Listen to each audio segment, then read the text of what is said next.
And welcome to the Salt City, where Syracuse plays host to the two-time reigning national champs today in what's been one of the tightest rivalries in the sport.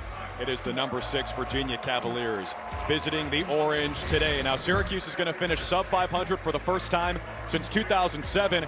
For Virginia, they're still in the hunt to host an NCAA tournament game. A win today would clinch at least a share of their 19th ACC title. Happy weekend, everyone. Thanks for spending some of it with us. Alongside Paul Carcaterra, I'm Drew Carter. And Carc, that's why it matters for UVA. How about for SU? Why does it matter? Well, it's year one for Gary Gait. You're 4-8, Drew. You're not making the NCAA tournament, but you have a young team. You want to kind of test the character in the heart of this Syracuse Orange team. And I'll tell you, every single game they went down swinging. Things have not gone well in year one for Gary Gait and the team in terms of wins and losses, but there's heart on this team. What's Anish been saying? The cavalry is coming for Syracuse, and they could have some guys maybe establish themselves down the stretch of this season. It's going to be tough, though, against the man between the pipes for Virginia. Matt Nunes is a freshman who doesn't play like it. Oh, he's been awesome. He fills in for Alex Rode, who won 2 national titles back-to-back for the Cavaliers. He's from Houston, Texas, only a freshman, elite top-hand speed. But what separates Nunes is his body language and his confidence. He is a guy who plays like an experienced dude. Brendan Curry is experienced, and he's tough. We talk about heart. This guy has the heart of a champion. You saw him last week go down in the first quarter against UNC. We thought he was done for the day. Comes back in the fourth quarter with 2 goals and 1 assist. I think Curry is a fantastic player that could be elite in any era of Syracuse lacrosse, and he's going to be an awesome pro in the PLL. Here's what to watch for today with Brendan Curry. You see at the bottom, his dad, Todd, a 3-time All-American at Syracuse, scored 93 career goals in his time at SU. Brendan has 90 career goals, so a hat trick today, and he would tie Pop's all-time. The all-time leading goal scorer among midfielders at Syracuse, pretty easy. Gary Gait laps the field. And he's the best-dressed guy in the game. Not anyone wears a suit anymore, but Gary Gait, he brings the swag. Lars Tiffany, you see, 2-time reigning NCAA champ. He spent a decade at his alma mater, Brown, and he's got it cooking at UVA. These two, Peter LaSalla, Jacob Fopp, know each other really well. Battled year in and year out. That is going to be an awesome matchup to watch at the X, and Syracuse wins the opening draw. Brett Kennedy, who turns 24 years old today, scoops it up and gets it back to Jacob Fopp, who has now taken 331 consecutive faceoffs for Syracuse. That's incredible. Those two guys are Iron Men. You know, I was talking to Kyle Federley, who does the radio, and he told me he sees him at the facility all the time and says hi to him in the hallway, and he's so upbeat, and you'd think, like, this guy should be limping around with all those consecutive draws. Not Jacob Fopp. He's got some pep in his step. And Petey LaSalla is going to need to be a warrior as well today, too. Their backup faceoff man, Gable Braun, didn't travel, so it'll be all LaSalla versus Fopp today at the Block S. Syracuse trying to get things started. This is Curry. A change at the top for the Orange. Number 9, Jackson Birtwistle, is starting in place of Mikey Berkman as Gary Gait tries to rev the engine of this offense. This is the superstar, Tucker Dordevic, one of 25 nominees for the Tewaaraton, and he puts the Cuse on the board first.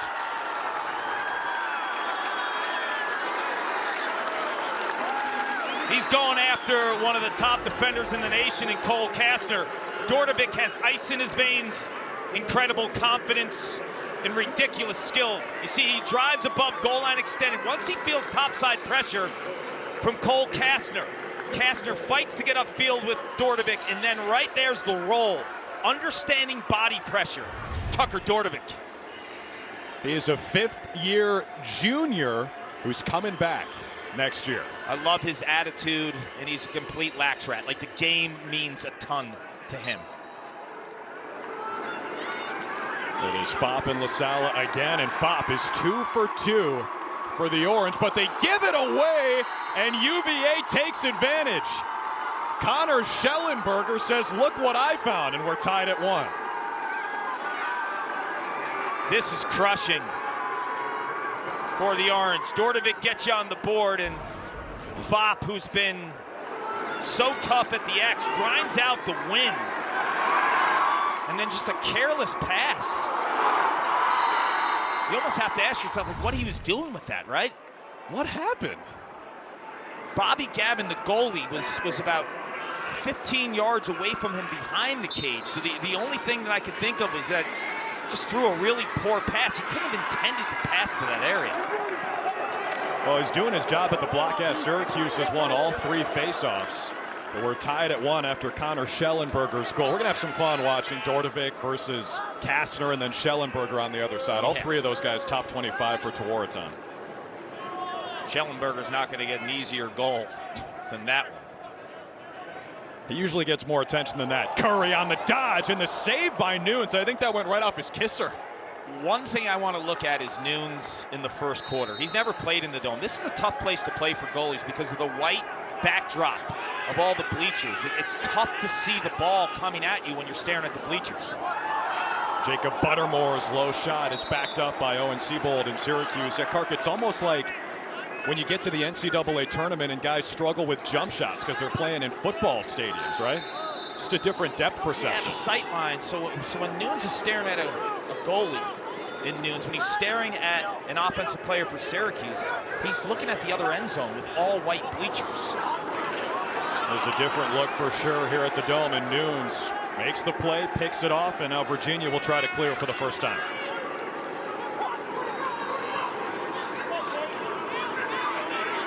Cavs come in 9-3, averaging over 15 goals a game. In the first meeting with Syracuse back in February at Klockner, they scored 24 different Who's had a hat trick. Yeah, they were healthy back then. A little banged up. The health of Schellenberger and Matt Moore. A 1-2 punch. Schellenberger on the dodge and the setup. Tic-tac-toe, and Griffin Schutz rings the pipe and makes it 2-1 Who's.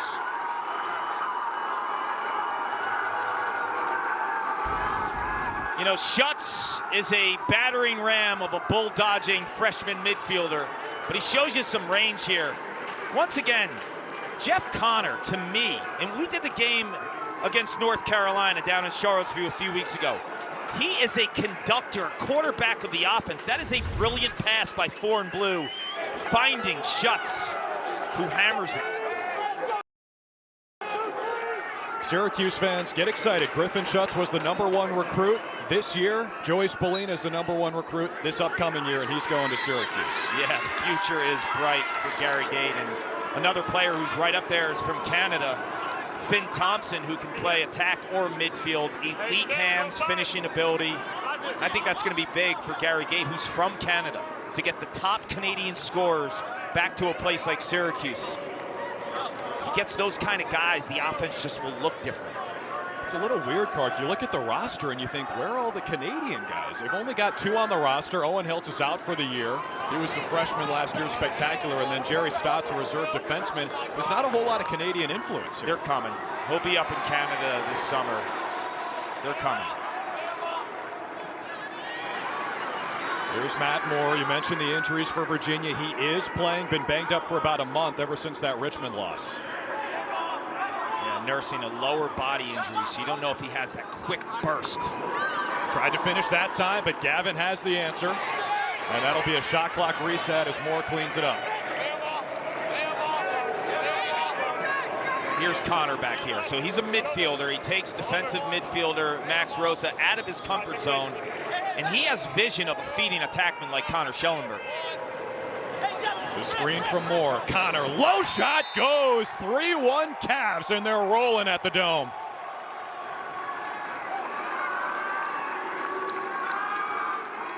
I think this guy is one of the most underrated players in college lacrosse because of his ability to operate behind the cage as a midfielder. I mentioned he just takes these defenders out of their comfort zone, and when you put a short stick on Jeff Connor, he absolutely feasts. You got all of these top players with Schellenberger and Moore and Griffin Schutz, but it's Jeff Connor who can make it rain too. Virginia leads 3-1 after Syracuse scored on the opening possession. Right now the Who's with 3 straight. We're back at the Dome. Syracuse trails Virginia 3-1 early. Kind of deja vu for the Orange after they were down 8-1 back in February at Klockner and lost this game 20-11. Yeah, Cuse made it tight in the third quarter, 12-9, but Connor Schellenberger was A man amongst boys that afternoon with his scoring and passing ability. Griffin Schutz, we saw him strike from the outside moments ago. Only a freshman. Tremendous upside for 26 in blue. 4 different Who's had Hatties in that game. Schellenberger, Moore, Cormier, and Schutz. 3 different goal scorers today. They lead by 2. Fascinating matchup at the Block S today, and Syracuse comes away with the faceoff. Here comes Nick Kakemo, the freshman out of Centerport, New York.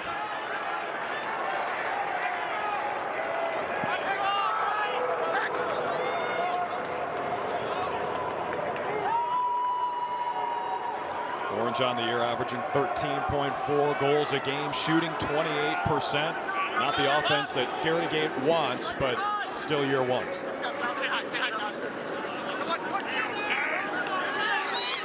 The second line midfield out here now with Lucas Quinn, who missed about a month with an injury. He is back in a big way. And that hurt. He's a two-handed fifth-year player that would have added, I think, a calmness to this midfield. He had a hat trick against Maryland earlier this year. Dordevic, lefty shot. Nunes goes down to save it.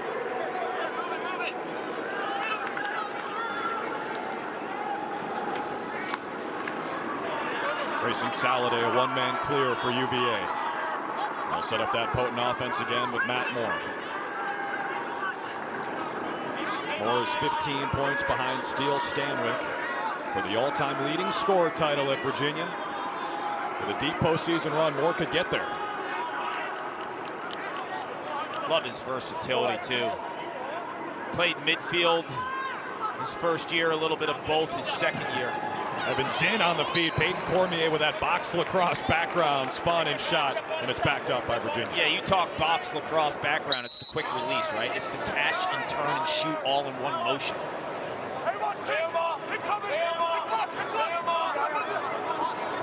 There's Moore comfortable operating from X. On the setup, Peter Garneau has a cannon, and it's 4 straight for the Cavs from 4 different players. You have to know the personnel if you're Virginia. Garneau has not found his groove in terms of shooting from the outside, but he probably is the most feared outside shooter on this Cavalier offense when he's in a groove. We saw it down the stretch last year in the NCAA tournament. He was incredible. He's got that hip explosion, the ability to drop it deep, and when Garneau's clicking, that changes the whole entire offense for Virginia, because you have to play the perimeter, and then the inside for Peyton Cormier opens up. Clark, I heard you earlier this year talking about how he drives it like 300 on the golf course, right? Because those oily hips get him out to drumlins, hitting par 4s on the drive. How many times did you sneak on that course in college? No comment. I was on the free side for students, not the nice side. I don't think it was ever free when I came to Cuse. Did the course exist back then? Oh, okay. All right, here we go. Wise guy. Here's Curry with speed. You love Brendan Curry's game, right? Yeah, and what I love about him the most is his compete level, right? Like, you will see him go 110 miles an hour the entire game today. And this is a team, they're 4-8. They're out of playoff consideration. It doesn't matter for Curry. He knows how to play one way, full gas.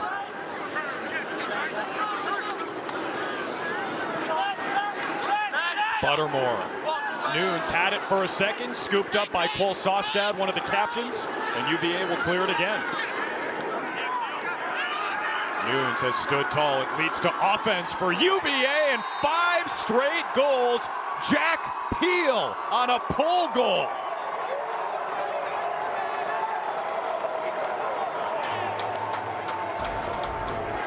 It starts here with a Nunes save, the freshman. Cole Sostad does a great job in terms of scooping up that ground ball and starting transition. And Peel says, all right, you're going to pick me up late? Bam! Right on Bobby Gavin, who was on this Virginia team in the first semester of the year, transfers to Syracuse, and Peel just hammers that. But I think Cade Sastad, his awareness to pick up that loose change, right? Like, Nunes makes the save, a veteran defender, 11 in blue understands, okay, this is my opportunity to clear the crease, get the ball, and start transition. All the juice is with the Cavs right now. Yeah, I mean, you look at their defense too. It's Sawstead, 11 in blue. You have Cole Kastner's establishing himself as one of the top guys in college lacrosse. And don't forget about Scott Bauer and Quentin Matsui. Like, they have 4 legit guys down there that when they're gelling and supporting Nunes, they can start transition. Here's another opportunity for Sawstead. There is Sawstead. Fight for it. Dordevic tried to scoop it. Cavs come away with it. Look at Griffin's shots back there. Lars Tiffany imploring his guys to go. Xander Dixon on the setup. Connor's shot rolls wide.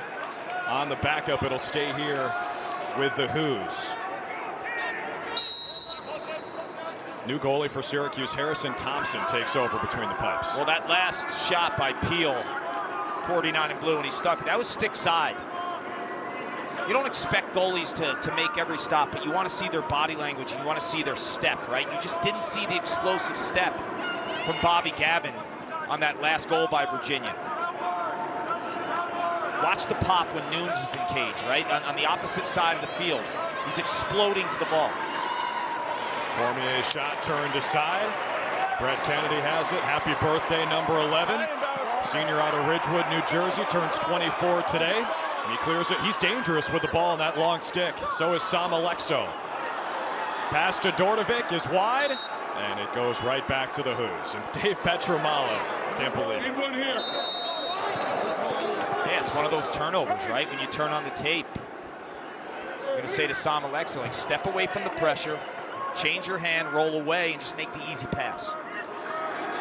We talk about competitors, Clark. Sam Alexo gets after it. He does. He's been a big-time player for them. Strong athlete, makes plays in the middle of the field. You've seen him shoot the ball, too, with the 6-foot pole. He lets it rip.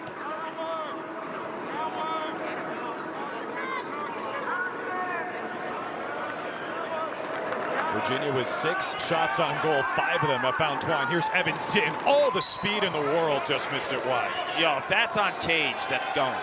That's heat. That's elite speed from Evan Zinn, 0 in blue, and a hammer of a shot. Schellenberger's pass can't be handled by Patrick McIntosh. We'll keep it here with 30 to shoot for UVA. Yeah, watch out for 0 in Navy. That guy is fun to watch. He's got wheels. He's shown range, too. The last few weeks, he's dropping cheese from outside. Garno can do it. Looks like Cuse is in a zone. See the pass along. 5 to shoot. Schellenberger obliges. I like the change of pace, too. When you go zone, deep into possessions, you're going to put Virginia in a spot to have to adjust, recalibrate. We'll drop it here and set up their ride, and their ride is one of the best in college lacrosse. They will get after you. Nothing is automatic when you're playing against Virginia in terms of getting the ball from defense to offense. It's a full court press. Look out, opponents clear it barely 75% of the time. Best mark in the ACC for UVA. Syracuse breaks the pressure, and Birtwistle takes advantage. A much-needed goal for the Cuse, and it's back to a 3-goal deficit. Think of it in hoops, Drew. If you beat the full court press, there's the opportunity to score. Matt Magnan has a couple guys draped all over him at the midfield, but all of the defenders are upfield, kind of supporting where the ball's coming from. That allows Birtwistle, 9 in white, to kind of be camped out on that low right corner, and he sticks it. He had a couple really nice goals against North Carolina last week. He's starting in place of Mikey Berkman, making that lineup change. Birtwistle's not the type of guy that's going to blow by you, but he's really good hands and finishing ability. He's a talented dude. 5 goals in his last 2 coming in, including a hattie at Carolina last time out in that 1-goal loss for Syracuse. Look at Jacob Fopp. No regard for his own body.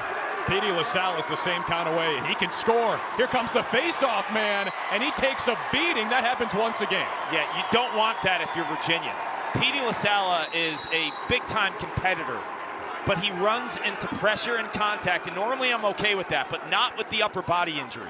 And not with Gable Braun, not here. Like, I think you have to tell Petey, like, Petey, I know this is the way that you like to play and you're accustomed to it, but because of your injury and our lack of depth, give the ball up.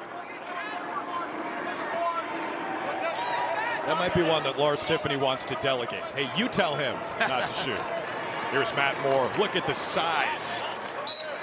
Size and experience, right? So you have 5 Matt Moore in blue against Alex Kakemo, who's only a freshman. 28 in white, so in terms of experience, that's big. That went in. Ringing the pipe and scoring again.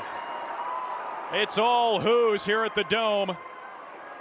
And give it to Matt Moore, his first goal today. This is an absolute hammer. We're going to freeze it in just a moment here. You see Virginia's working the ball. Freeze it right here, okay? You have Matt Moore on the right side of the screen. Where's the Syracuse defense? So Moore understands that. We're going to roll it right now. And he steps up and hammers it, right? So he gets the defense to freeze. Lack of communication in terms of understanding where ball rotation is, Drew, and they camp him out on that far right side, and he hammers it. That's like a 10-degree angle off the crossbar. That's a wicked shot.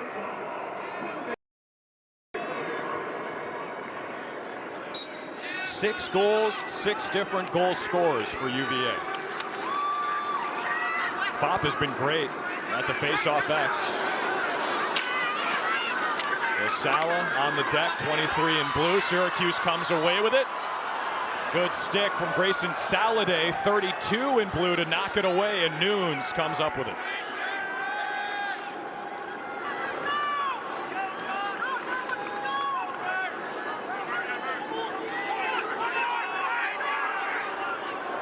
Matsui's pass a little too tall. Cormier waits on it. He's got silky mitts. Can he pick it up? Yes, he does. His 27th ground ball pickup of the year. We think about Canadian box players, Clark, the hands, usually it's about finishing, but also picking up ground balls, right? Well, they play in tighter quarters, right? The ball's on the ground a whole lot more in a Canadian box game, right? So offensive players, defensive players, they all have to be masterful in terms of scooping up ground balls. It's a volume type of scenario. Yeah, those guys in box lacrosse maybe get 10 times as many touches as players growing up playing the field game. That's why I would love to see youth lacrosse change in terms of smaller fields and less numbers on each team, like more like 7-on-7 up until about 6th or 7th grade.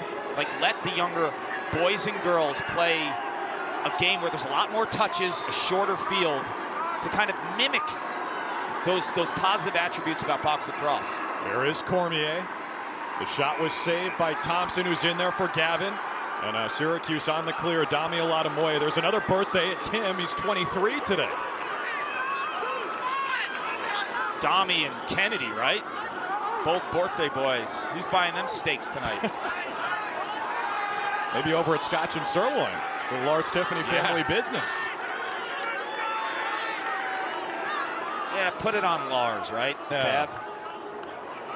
I think Virginia players could do that, maybe not Syracuse. You're so young, I bet you don't even know this reference. Put it on Underhill, do you even know that? Who is Underhill? Wow. From Fletch, you don't know who put it on Underhill, the tab of a steak sandwich?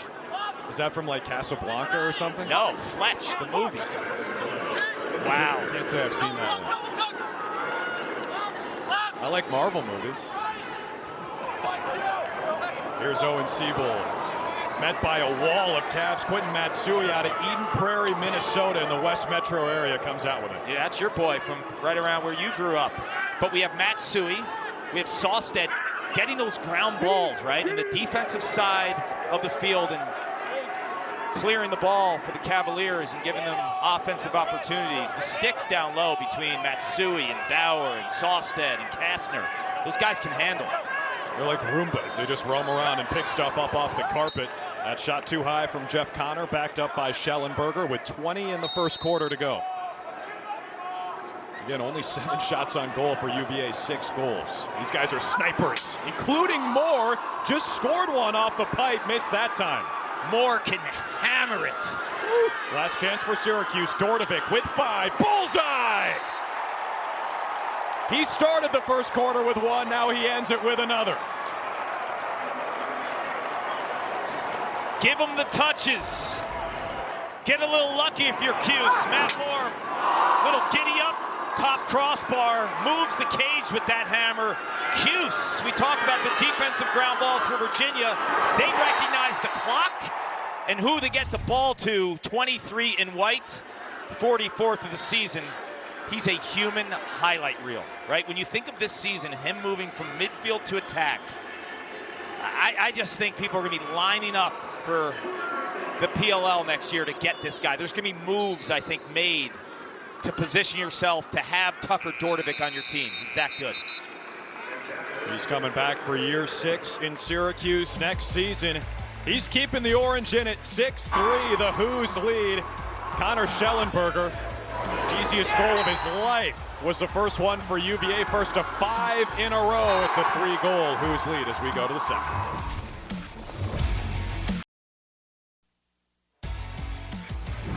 You're watching the ACC on ESPN. Back at the Dome, Syracuse trails Virginia by 3. Dave Petramala is a fun guy to listen to anytime. Listen to this in the huddle. We flip-flop it. The crease is always high-low. Backside cut to drag the crease man across. All right, and then 24, either a ball side cut or a ball side flare.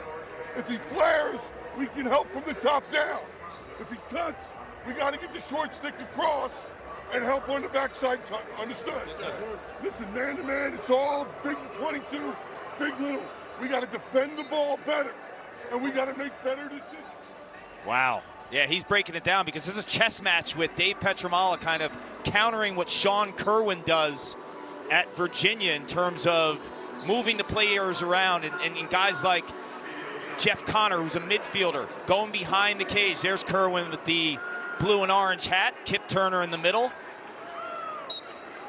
Turner does an incredible job with the goalies and the face-off game, and Sean Kerwin's a masterful offensive mind. So Petramala has his hands full in terms of dealing with the personnel that Virginia puts on the field, but also the patterns of Sean Kerwin, right? The inside game and the picks that he was mentioning, and dealing with the invert, the big little game when Virginia takes the midfielders behind the cage, out of their typical comfort zone from up top.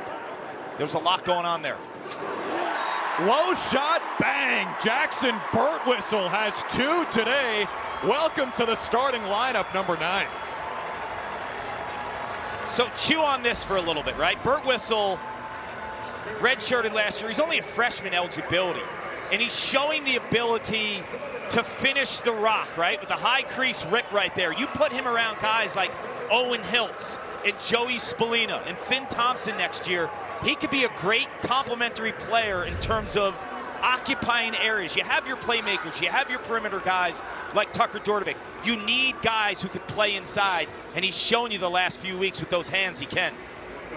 Give him 7 goals now in his last 2 games and change. Against Cornell, Carolina, and Virginia. Yeah, there's only one ball, right? So, like, Tucker Dordevic's going to want the ball next year. Owen Hiltz is going to want the ball. Joey Spallina is going to want the ball. Finn Thompson's going to want the ball. Jackson Birtwistle won't want the ball. He won't need the ball. So use him in spots inside to feed off of those guys. You know what I mean? He's not going to say, you want me on that ball, you need me on that ball, like in A Few Good Men, right? How about that? Okay. How about that movie reference, Kark? I've seen that one. Off season, I'm going to send a list of movies you need to watch to be able to hang with these conversations and these references. Send me the VHS tapes too. In front, Birtwistle tried to get the shot off. I think that's Matt Magnan on that second line midfield, and Nunes comes away with it. Big Cole Kastner, 6'7", 200 out of Palo Alto. These guys are so long. You have Cole Kastner, Cade Sawstead. The length of these guys, it's insane. They're like condors back there. but they're really good with the stick too. When the ball's on the floor, they cover a lot of ground. They understand the tempo that Virginia wants to play.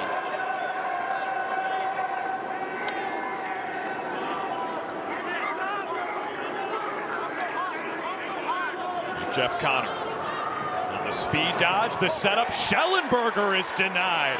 One-on-one, Schellenberger against Thompson, and the goalie gets the better of it. That's one Connor Schellenberger's gonna want back, right? I thought Jeff Connor diagnosed the defense where the slide was coming from. It was a step down. Thompson, though, you saw the step to the ball that you didn't see the step from Bobby Gavin early in this game. You wonder what it was like for Bobby Gavin starting this game against his former team, too. Well, yeah, he was in action earlier in the season in late February down in Charlottesville. That one had to be super weird. On the turnaround, Buttermore buries it. It's a one-goal game.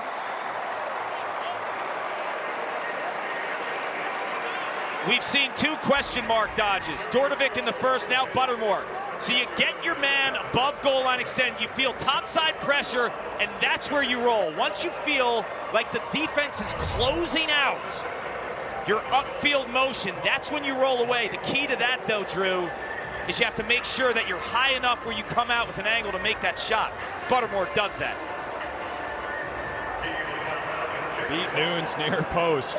That was an impressive shot from Jacob Buttermore, the senior out of Garnet Valley, PA. It's a 6-5 game, 3 straight goals for the Orange.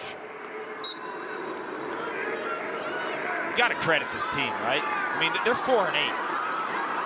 Fop lost his dome. Here comes UVA. Cormier with those quick hands.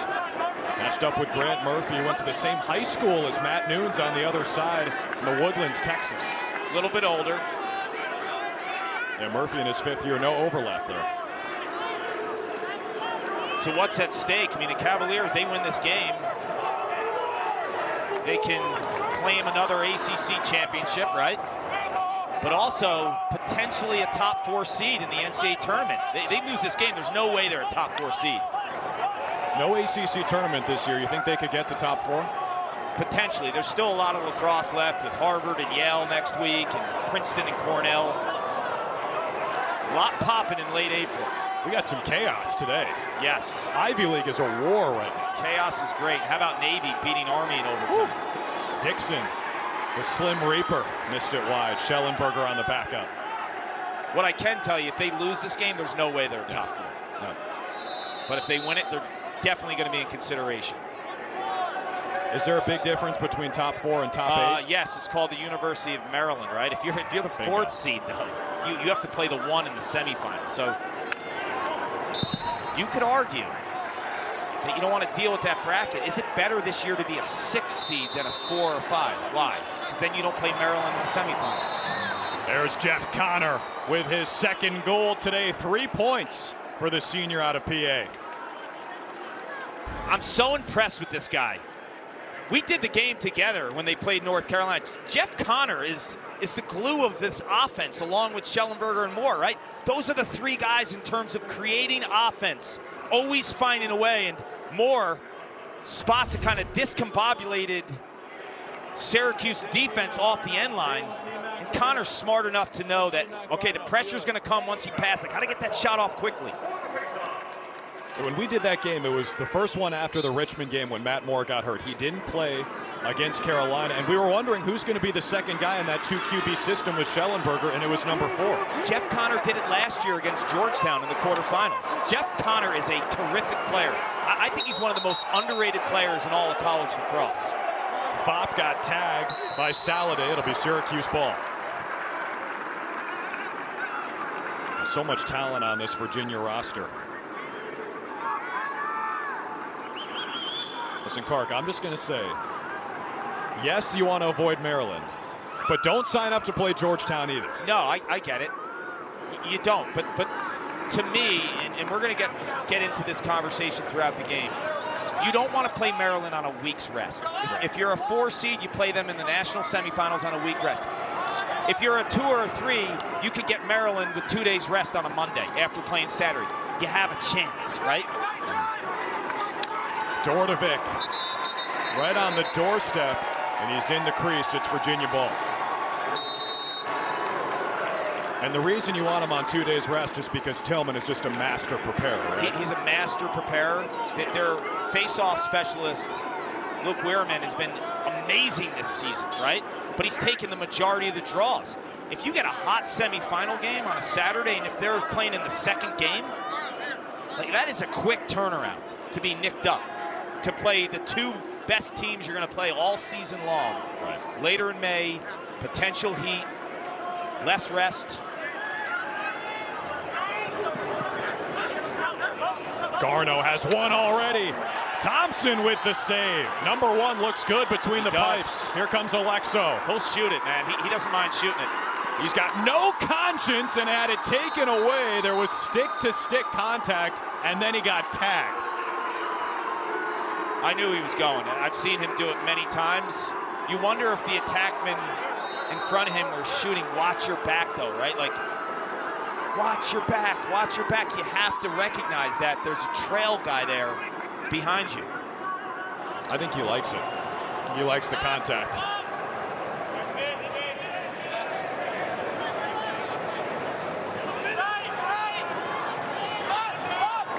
Mateo Corsi, the freshman out of Michigan, sets it up with a second line midfield out there.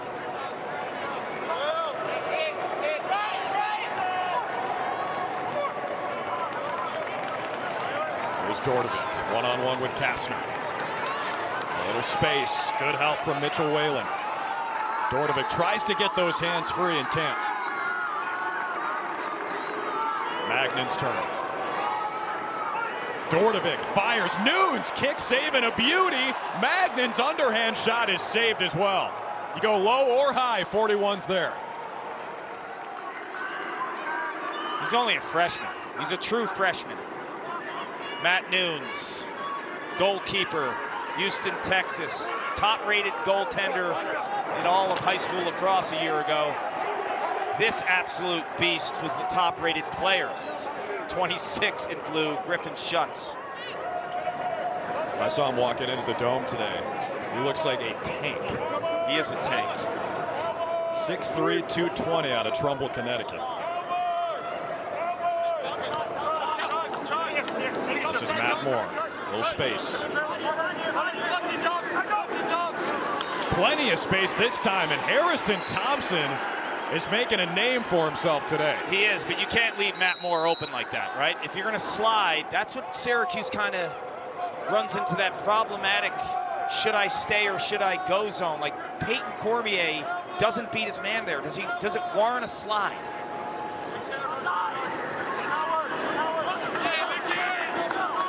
Again, Moore, lots of room. How did he feed that to Dixon? Xander Dixon, one of the slickest players in college lacrosse, cashes in. There are two incredible moves here in this goal. One is Matt Moore. Watch here. The little hitch there dusts the defense, and then Dixon does the same to increase his angle.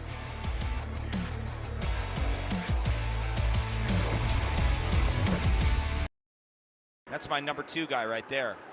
Matt Moore, because of his versatility. He's played midfield in his career at Virginia. He's played attack.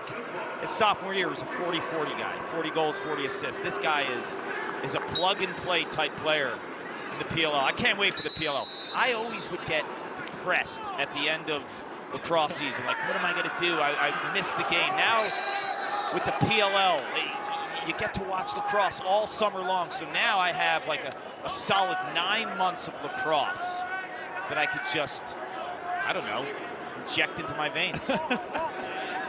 It sounds like a commercial. Do you get depressed after Memorial Day weekend? Try the PLL. Yeah, I mean, look, I love lacrosse. You know, I get sad, right? Because it was the end of the year, and lacrosse season, I'm always kind of upset that it's over, right? Because it's so much fun, and it's the people too, the coaches and the players. I love this game.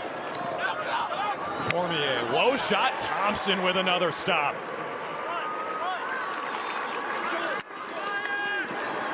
Syracuse can't clear it, though. Cormier is a beast on the ride. Yeah, nothing is automatic against Virginia. Always, under Lars Tiffany, one of the best riding teams in the country. Like, they get after you.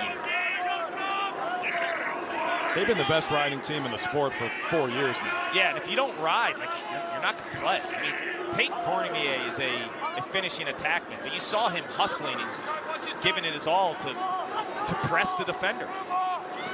Moore with space, and another one. Matt Moore tags it up top. He's got 2. He's awesome. This is why Matt Moore's talent is undeniable. I'm just shocked at how well he's moving. This is a guy with a lower leg injury. Just wasn't moving at all last week against Duke. Like, I'm shocked at how well he's moving up in the dome. He's slinging from the outside. He shows you his two-hand ability. He hit that on the run left-handed. Do you remember on the other side of the field what he was doing? Planting rips with the right hand. I mean, both shots, like elite shooting ability with his right and his left hand. And Clark, he was doing the mellow. That was the Carmelo Anthony celebration here in Syracuse. Oof. He's got some audacity. Yes. I give him props for knowing the history of the Dome and the athletes who walk through here, though, right? Do you think he really knows it, or do you think it's just a coincidence, maybe? Gotten to know Matt Moore a little bit. He's a smart young man. Probably. You're a grad student at the University of Virginia. Yeah. Or what would they call it, a 5th year? They don't really do the traditional freshman, sophomore. It's a 5th year. We got to ask our colleague Dana Boyle about that one. Just don't talk about Bodo's bagels. They're too small. The hangry chef is the one who makes the incredible bagels in this matchup. Brendan Curry. Have you seen the bagels he makes? He boils them from scratch. Makes them himself? Yes, sells them from his apartment on Saturdays. The Shirt Singers of Carolina have a donut shop in Columbus. Got some competition for the breakfast food. Yeah, you might want to question the kitchen, right? Like, I don't know, you walk out of there, you might want to ask yourself, do I need a tetanus shot?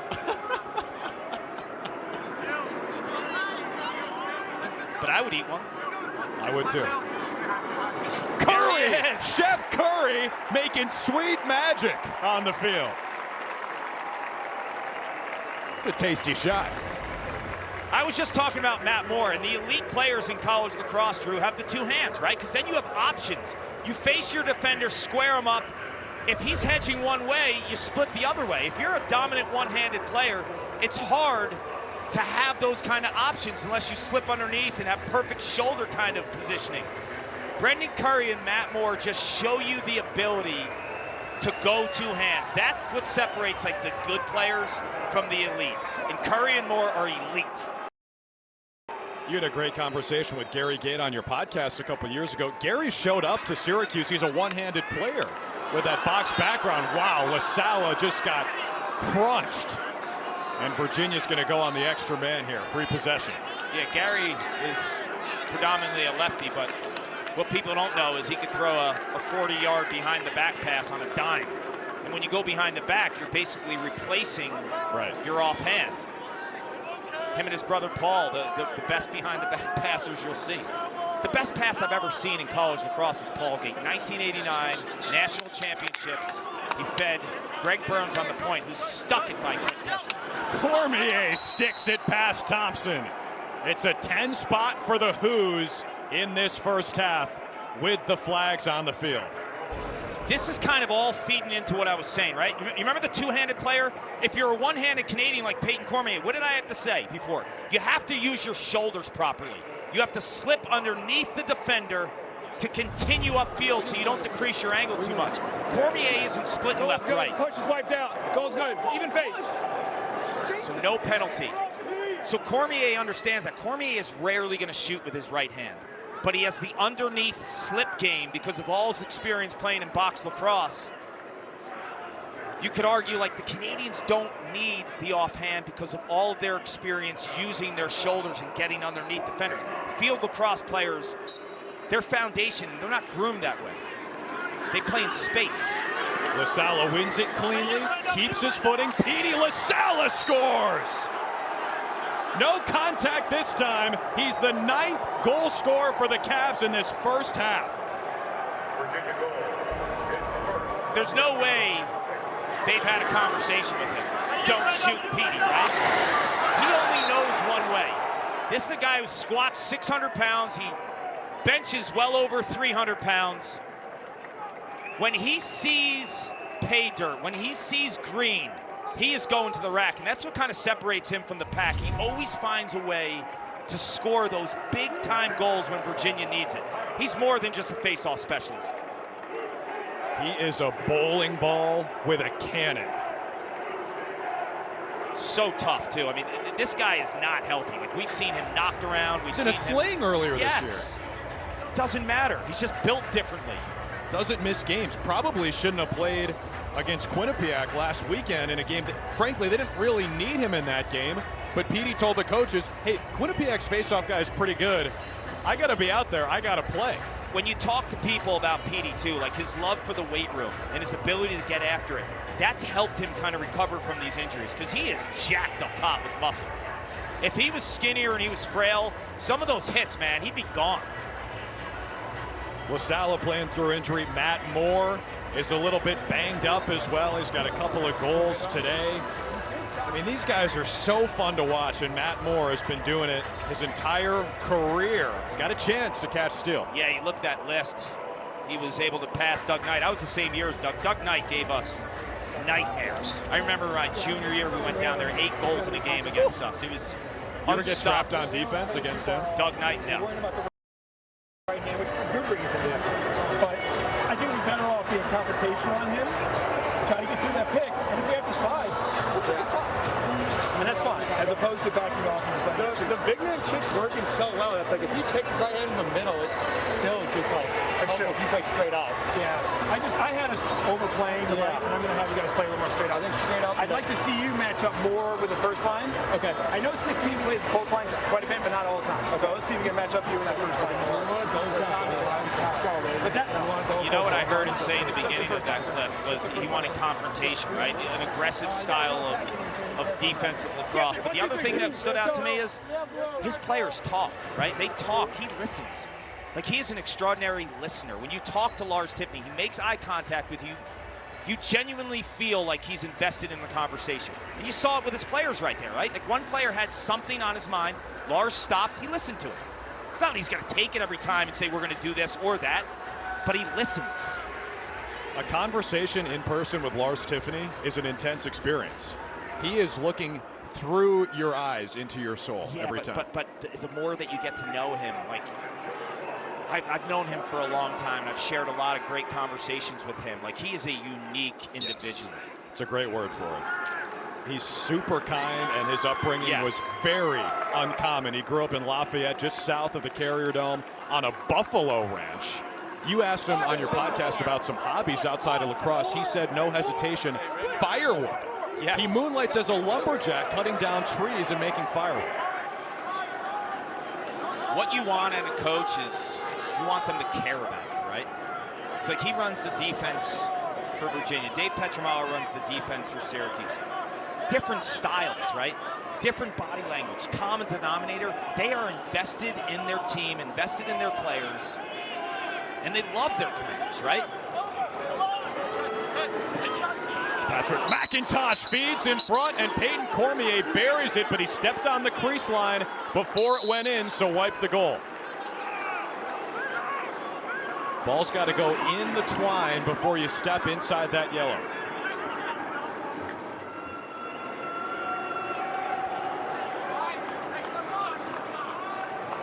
What do you want to see from Syracuse here? I want to see what I've seen all season long when they're successful. It's Curry up top or it's Dordevic from the wing. But I think Virginia knows the slide rotation. And the Orange cash in.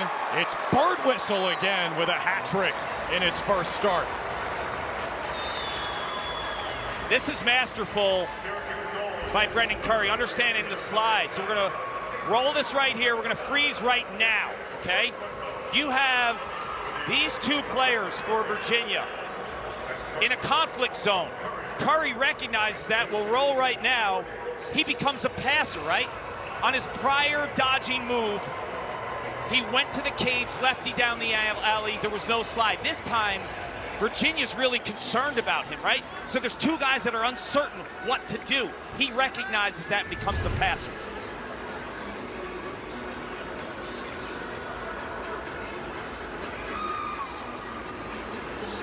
Sometimes he's a chef, sometimes he's a sous chef, right? On the setup for Jackson Birtwistle, who's got 3 goals. But that play showed me a lot because earlier in the second quarter, remember he did the same move and just went down the alley and scored? So Virginia then supports the matchup, but it's 2 players that aren't communicating the right way, right? They don't know, should we hedge and show more to Curry? But when they did, he then responds and counters with a great pass. Syracuse now with an 11-8 edge at the Block S in faceoffs. Hanging around here. All the momentum again was with Virginia after that goal by Petey LaSalla. With 2 minutes left in this first half, Curry with the speed again. Birtwistle fires, rings it off the pipe, and it somehow stayed out. Look out, here comes Jeff Connor in Virginia. They've got numbers. Connor sets up more. It was deflected by Brett Kennedy. Do you remember in the Open I talked about like the young players? This is year 1 in Gary Gait. Like you have to establish yourself as a playmaker. Jackson Birtwistle's doing that today. No doubt. Schellenberger feeds it. Dixon bounces it home. Xander Dixon with his 2nd goal of the afternoon. It's a 12 spot for UVA in this first half. You hit on this, Drew, and you're so right. Like, there's so many options and weapons. You saw Xander Dixon on his earlier goal in the second quarter, making a great hitch move to increase his angle. This time he's cutting. And when Connor Schellenberger has the ball behind, people cut differently. They know they're gonna get the rock. He will feed it to you in the smallest little window. You know, I played with a couple players here, Casey Powell and Rob Cavett. When they had the ball, everyone moved differently because they knew they could get like an elite pass right to them when they're cutting, when those 2 players had the ball. You always have to be looking up. Yeah. LaSalla, can he do it again? This time he sets up more. Schellenberger in Virginia will slow it down a little bit. LaSalla, by the way, scored earlier. Virginia's 17-3 when he scores. The fact that they've even played 20 of those games tells you all you need to know about Petey LaSalla's offensive ability. And there's no way they had that conversation. Don't shoot Petey. No chance. No. No one would tell him not to do that. The only guy who's scarier in the UVA lacrosse family is Petey's dad, Pete Sr. Yes, Pete Sr., retired New York City police officer, benches, like reps 315, not a max, like he reps it. I'd like to see him versus Cotter in the weight room. Oh. You know, Petey Sr. probably has bigger calves, so I think he might like win the leverage game. They both are huge up top, but leg strength, don't deny leg strength when you're strapping. Never skip leg day. Schellenberger denied by Thompson. We talked about Birtwistle kind of waking up here down the stretch. Thompson's got 5 saves now since he came in for Gavin. Kennedy on the setup. Birthday boy to birthday boy, and a lot of Moye's shot is wide. Oh, how cool would that be, right? Happy birthday. Yeah, I'm seeing something from Birtwistle too. And when I'm doing this game today, like Syracuse's season's done in terms of advancing to the NCAA playoffs, but it's not done in terms of establishing year 2 in Gary Gait, right? That is the key thing. And if I'm a freshman or a sophomore and I'm on the field right now, I want Coach Gary Gait to have a good taste in his mouth in terms of where he feels I can contribute to the team next year. And don't short you, okay? And you play on the wing. All you're going to do is you do the same exact thing. Whoever has the short stick, you got 14 here, step to there, you can fold to the pipe, and you got Tucker over here. So you can pump fake it and go hard to the goal. Tucker, start low, take a 45-degree angle. If you don't have the shot, take it to Tucker. Tucker comes straight across the thing. Do not turn back. Whoever's left over here, who's covered by the pole, that'll be your other option. Okay, you guys got it? Any questions? We got on the clock. 19 will go right away. right behind the net. Yep, that's fine. Just kick it around and kick it up top. Here we go, right away. Let's go, one. That's Pat March, the unsung hero of this coaching staff. You think Gate, Petro, T.D. Erlin, best players ever at their positions. Pat March knows what he's talking about. Yeah, he was in charge of the Princeton offense with Michael Sowers, putting up crazy numbers. And the Syracuse offense, statistically, has been able to drop goals, right? But we're having this conversation about the future of Syracuse, and I think a lot of people in year one, they see the record 4-8, and they see Gary Gate kind of soaking it all in on the sideline, and maybe they're asking themselves, okay, well, what's year two going to look like? I will just say this. Year two will be unequivocally better than year one. The future is super, super bright, and do not underestimate that man right there. Yes. Gary Gate is a lacrosse genius. And I think a lot of people are thinking right now, oh, okay, well, he's come over from the women's game where he was for 14 years. The men's game has some differences, right, in terms of maybe the way you recruit or the offenses or the defenses. There's a lot of similarities. Can he win in this position with this program? Honestly, I don't even hesitate. Don't underestimate him. I'm with you, Clark. Owen Seabold shot wide, backed up. And when you watch the women's team play at Syracuse, like, you see an innovative type of style, right? I love watching Syracuse's women's team play because Kayla Traynor played for Gary Gate. She's the coach now. Like, they have it going on in terms of their offensive power. He's going to get that here. Dordevic slipped. He is hounded by Hoos. 4 Cavs come over. And that's how the first half comes to a close at the Dome. It's a 5-goal lead for Virginia.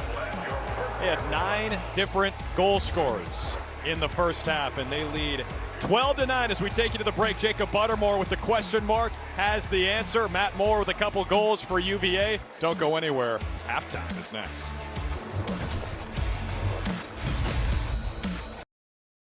It's got to feel like deja vu all over again for Syracuse lacrosse fans. They lose to Virginia 20-11 back in February at Klockner. It's 12-7 Cavs here at the Dome. Drew Carter, Paul Carcaterra I'm out of back breath. with you. I know, seriously, man. Come on. 9 different goal scorers for UVA. My chart is getting beat up over here. For Virginia, the offense has been spectacular. They just have so many guys. You look at their offense, you have the knowns in Matt Moore and Connor Schellenberger, but Xander Dixon and Griffin Schutz and Jeff Connor, they're playing at an elite level. Like, a lot of people, I think, with the few losses that Virginia have, they're like, can they make another run? This team could be super dangerous in May. They are scary with this offense. Let's take you back to the first half and show you how it went down. Syracuse took a 1-goal lead to start. Then this happened. Jacob Fopp wins the face-off clean. He takes it back to his own side. Bobby Gavin's out of his net. Connor Schellenberger with the easiest goal he's going to score in his life. Yeah, if you're a Syracuse fan, you're asking yourself why. Matt Moore, double pipe, bam, bam. Ping, ping. Unreal. Peter LaSalle has been nicked up for the last month. He doesn't care. He's going right down the middle of the Syracuse defense and letting it rip. You got the vision of Connor Schellenberger and the anticipation. If you're a cutter, you want to make it move when Schellenberger has the ball. For Syracuse, though, Kark, I mean, this is the bright spot. Jackson Birtwistle making the start on attack, and he's got a hat trick in the first half. He's like a piece to the offense, right? When you put playmakers around a player like Birtwistle, he might only need the ball in his stick for 30 seconds this game. It's because he's understanding pressure in terms of where the defense is going and filling those gaps in those seams to get his hands free for a shot. You check out the shots, 31-20 for Virginia. Both these teams take a ton of shots, the top 2 in the ACC in that stat. How about for Syracuse, kind of under the radar, Harrison Thompson between the pipes. He's been really good. He has. Bobby Gavin gets the start, the Virginia transfer. Just didn't have pep in his step, right? And they make that change, and I think Harrison Thompson showed the explosiveness against the Virginia shooters, but the Virginia shooters aren't just shooters, they're sharpshooters. 8 turnovers for the Orange, too, trying to clean it up. As we take you to the second half, the third quarter is right after this. Virginia with 12 goals already. Get your popcorn ready. Third quarter is next.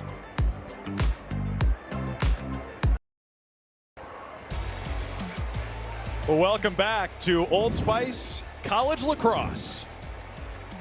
We're at one of the meccas of the sport, the Dome. Just call it the Dome. Just take all the mystery out of it. The Dome here where Syracuse trails by 5 at the break against Virginia. These Hoos have been kind of down for the last few weeks ever since that shocking loss at Richmond. But they're the back-to-back reigning national champs for a reason. And they look scary today, Clark. They do. You see Matt Moore in the backdrop there, number 5 in blue. I'm amazed at how well he's moving. After watching him play last week against Duke, he was hobbling every single time when he left the field. I didn't think he would be ready for this contest, and not only is he ready, he's moving well, he's shooting the lights out of the ball. He couldn't finish the game against Duke last time out. No, I thought it was going to be a 3-4 week type deal, like put him on the shelf, rest him for the NCAA tournament, but today he's been awesome. Didn't play a week ago in the win over Quinnipiac. And for Syracuse, 12 goals for Virginia, but 5 saves for Harrison Thompson, the sophomore who came in. And next year, right, you have Bobby Gavin back, you have Harrison Thompson. If I'm that player right there, one in white, I'm saying to myself, I need to establish myself these next 2 games, and I want Gary Gayton's staff in the offseason to think I'm the guy. Right? That's his opportunity right now. Well, we're all talking about what the offense is going to look like next year with Dordevic coming back, Hiltz returning from injury, Spallina coming in. You got the freshman class. Who's going to be between the pipes, though? That's the question, and maybe it's Thompson. Yeah, this offense will look drastically different next year. But the one player that you're not mentioning who has 3 goals today is Jackson Birtwistle, and I think he's an interesting piece because all those guys you're mentioning can make plays on their own, and he doesn't need the ball. You don't want 6 guys out there that all want the ball. Got to share the sugar. Here comes Syracuse off the face-off win. Bullseye! Don't blink, you'll miss it. Syracuse scores 16 seconds in. So Matt Ward, who won the Tewaaraton in 2006, we were texting at halftime, and he knows the game super well. The one thing he said to me, Virginia's wings need to be better. Well, guess what Syracuse just did? They beat Virginia's wings, and Carter Rice is a wing player for Syracuse. If Petey LaSalla isn't picking up his own face-off win, Virginia's been in trouble. He's not getting help from the wings. Carter Rice with his first goal of his career, the true freshman out of Milton, Massachusetts. And there it is, no help from the wing. Fopp wins it clean. Can Syracuse do it again? Fopp had it, lost it. Sostad with the pickup for Virginia.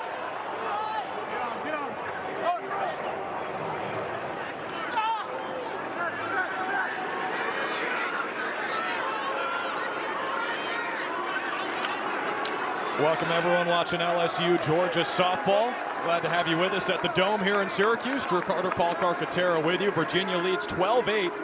It was a 5-goal game at halftime, but Carter Rice just scored his first career goal for Syracuse off the faceoff 16 seconds into this third quarter to make it 12-8. The pace has been nuts, right? Halftime, we're joking around that we're exhausted, but the pace, it's in your face. This is a matchup, Virginia and Syracuse, that's never disappointed. You're never going to have a low-scoring game when the Orange and the Cavs play. It's the 40th all-time meeting. Syracuse leads at 20-19, 510 goals to 507 goals all-time. Moore turns and shoots. Schutz has the backup with 20 to shoot for the Cavs. This guy, Griffin Schutz, reminds me of one of my favorite calls from Eamon McEnany when he was doing Lax on ESPN. Wait, he's too big, he's too big, he's just too big. Chris Cloutier, bingo. Read my mind, Clark. 5 to shoot for the Hoos. Connor's going to try to make it happen. The feed, the goal! Hat trick for Xander Dixon as the shot clock winds. Another elite feed by Jeff Connor. Okay, we're going to freeze it right here. Jeff Connor is at the top of the screen. Look at the vision in terms of his passing ability. Let's roll it right now. Look at this pass. He just understands where the pressure is and throws that across his body to the low pipe. That is an exceptional pass by Jeff Connor. We've been talking about this guy. I was blown away when he played against North Carolina, a game we called a few weeks ago. I think his stat line that day was like 1 and 4, 1 goal, 4 assists. He easily could have had 8 assists. To me, you would be hard-pressed to find a better passing midfielder in college lacrosse. Like, that vision was elite. That had anticipation. That had skill in terms of throwing a dart to the backside. A lot of contact after the face-off. Syracuse comes out with it. Virginia hounds him on the ride. Birtwistle couldn't pick it up. Moye lost it. Orange still with it. Saladay has it, 32 in Navy.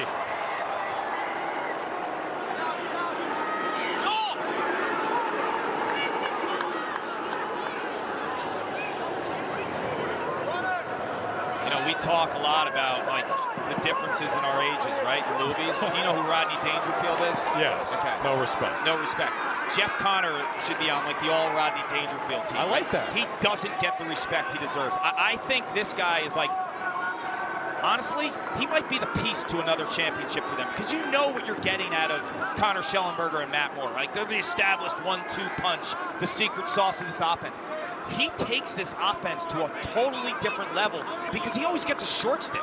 They'll put a long stick on Griffin Schutz. Opposing teams have 4 long sticks to play with. Jeff Connor gets the shorty, and he absolutely feasts. Here's Garno.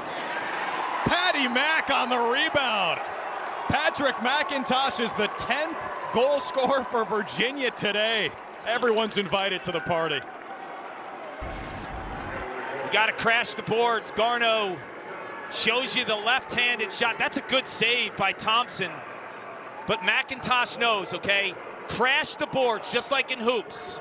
Understand that you need to turn around and pick up the loose change. There's a box out on Yes, Moye. yes, that is a crash the boards.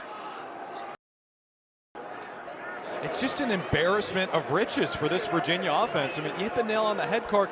Who do you put the short sticks on when Virginia has the ball? McIntosh, the sophomore out of Palo Alto, just became, as you see, the 10th Virginia goal scorer. Yeah, you have 4 to play with, right? So you're going to have to put Schellenberger and Moore are going to get long poles every time. If you don't put a long pole on Peyton Cormier, he's physically, like you said, he's almost like a Chris Cloutier from North Carolina. He gets you into that big leverage game, and he can create a ton of issues for a short stick. So then you have the one other to play with. Good luck putting a short stick on Griffin Schutz, right? He's 6'3", 220. So Jeff Connor gets the shorty a lot, and it's almost not a fair matchup. And Xander Dixon gets the shorty. Moore. Off the pipe again. This guy's a pull magnet. Kennedy. Look at Brett Kennedy. 24 years young today. A lot of contact, no flag. Here comes Virginia. Moore is shooting like ridiculously, right? He's dialed in today. Maybe the week off helped him. And by the way, Clark, you mentioned the face-off wings for Virginia. Shout out to Danny Parker, 8 in blue. The wing picked up that last face-off win. It doesn't have to just be LaSalle. Yes, and Danny Parker is one of those guys. Like, he's got wheels, number 8 in blue. He can fly to the ball. He's been nicked up this season as well, and if he's healthy, like, he is that guy. That's a great call. Danny Parker can kind of fill that void. That's Parker in the back there with the eye black. You see the 3 ground balls. And now Syracuse takes over with Owen Siebold, the senior out of Dallas.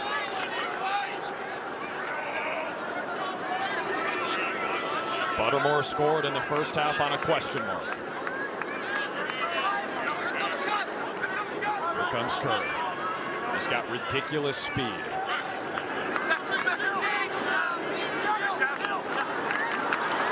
Buttermore against Connor, who's trapped on defense and comes up with it. Now Virginia takes it away. Jack Peel, who scored a goal earlier.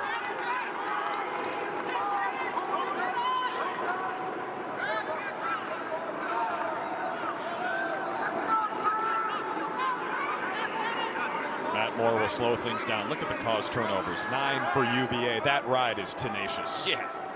And they have the defenders too, right? Cade Sawstead, Cole Kastner, Quentin Matsui, Scott Bauer. Long, length, and aggressiveness is in their DNA in terms of chasing opposing teams' attackmen too.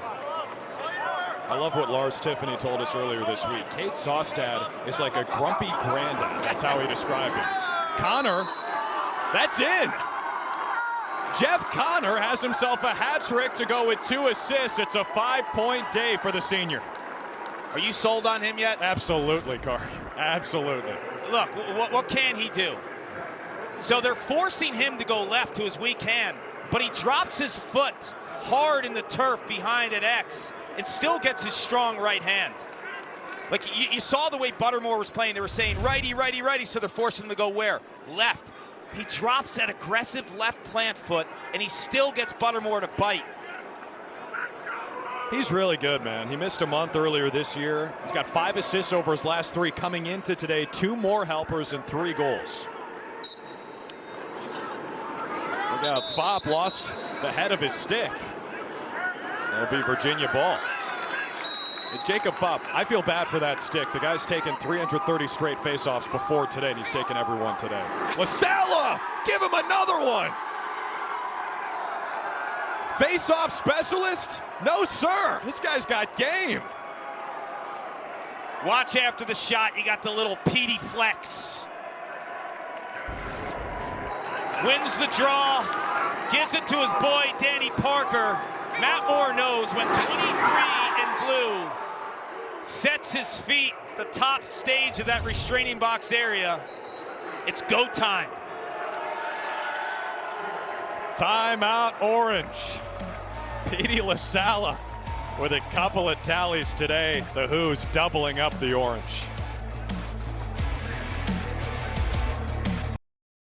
Earlier this week here at the Carrier Dome, a mural unveiled honoring some of the greats in women's sports in Syracuse history. Yeah, this is awesome. When you think of the greats in the game of lacrosse and some influential people, and on that mural was Doris Soliday. There's an award given to the top student athlete at Syracuse in her name, and my best friend, Rob Cavett, won that award in 1997.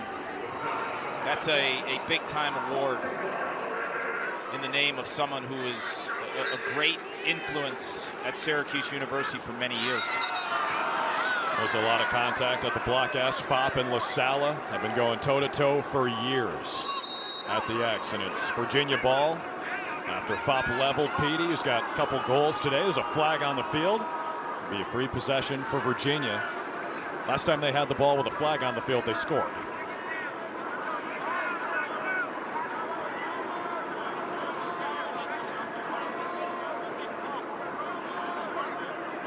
Here's Evans in. Pride of Staples High School in Westport, Connecticut, a former wrecker.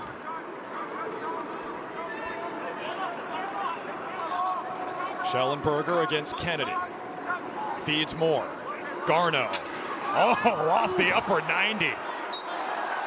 Couldn't have painted that one any better. It's another pipe for Virginia. And let's check on the call.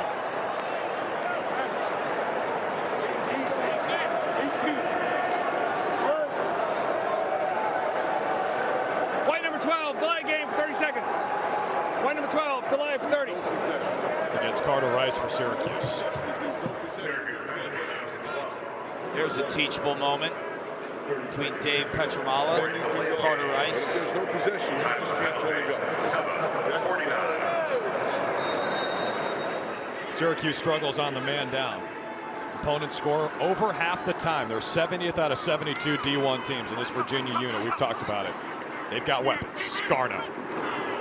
Good save, Thompson. You got to be careful if you're Syracuse being that aggressive when you're down a man. What a backup by Matt Moore. You would have no idea that this guy's been banged up. He just Superman for that backup.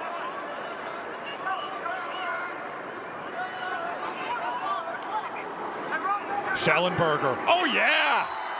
Shell, yes.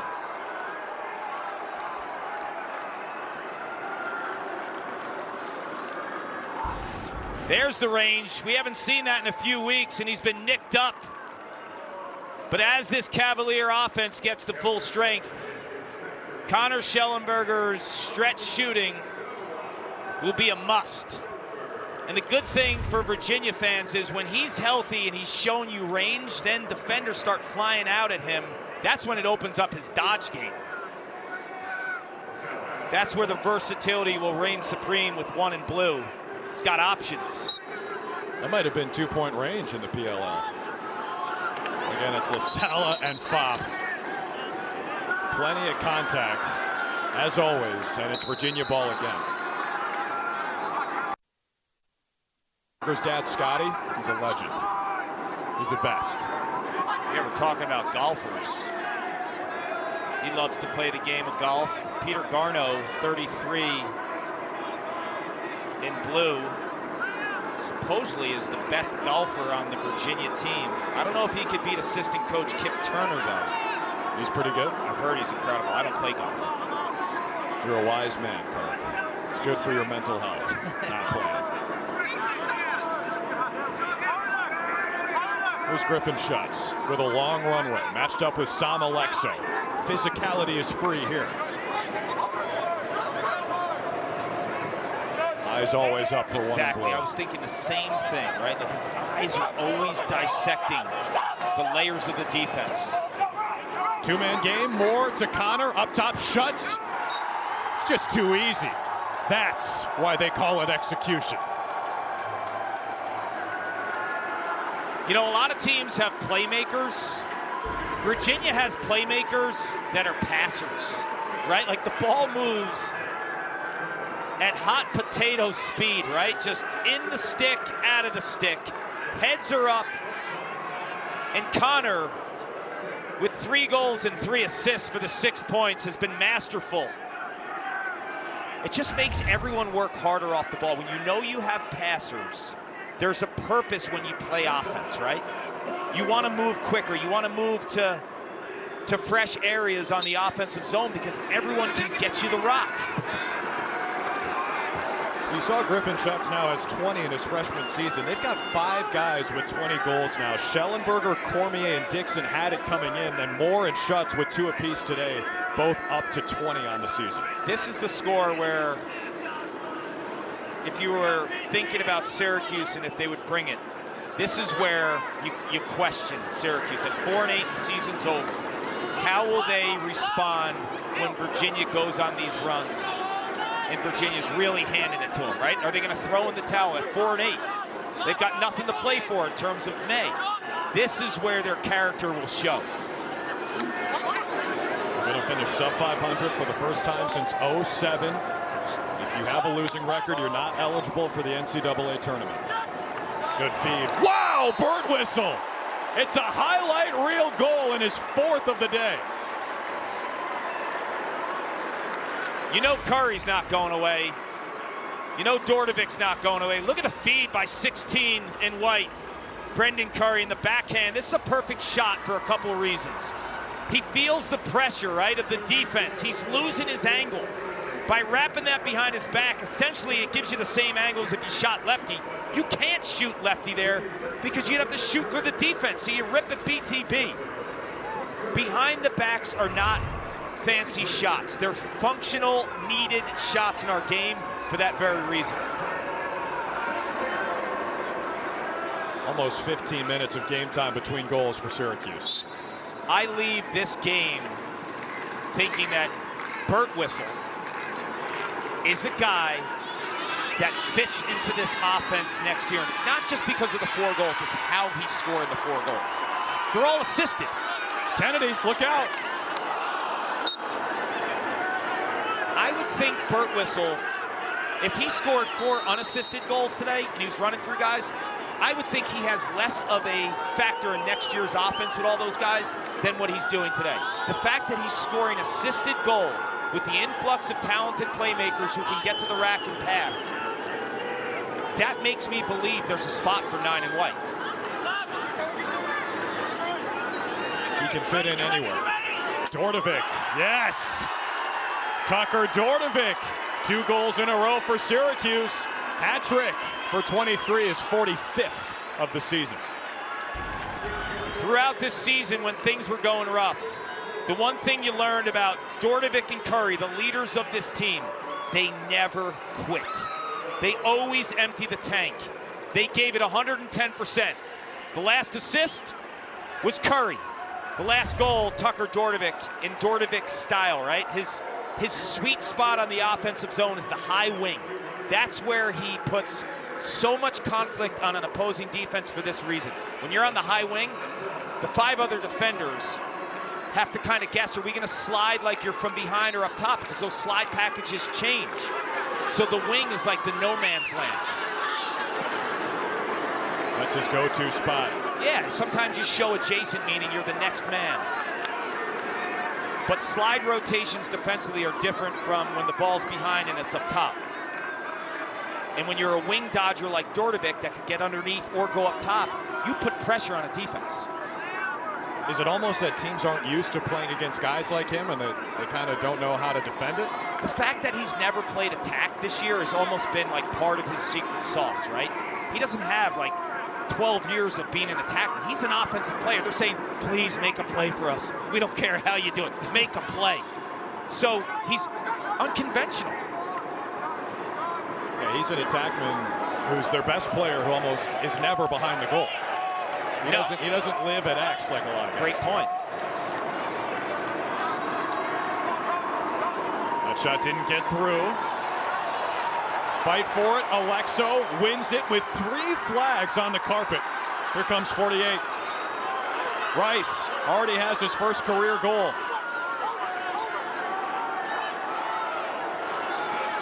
Little juice for the Orange. 2 straight from Birtwistle and Dordevic. About to go on the extra man. Buttermore sets up shop.